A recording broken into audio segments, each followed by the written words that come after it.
дар душанбе узмуни беҳтарин катбону баргузор гардид. чорабини мазкур дар боғи Иран баргузор шуда, роҳбарияти ҳукумати пойтахт, кумитаи корбозанон ва оила, раёсати корбозанон ва оилаи шаҳри Душанбе ва намояндагони 4 ноҳияи шаҳр тавонистанд иштирок намоянд.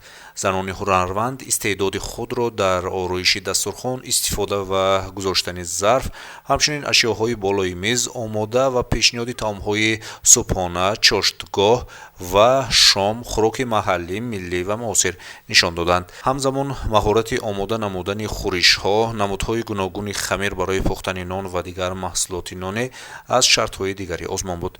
илова бар ин, ширкаткунандагон маълумот оид ба номҳои дурусти таомҳо, ғизонокӣ ва таркиби он дар лавҳаҳоро иҷро карданд.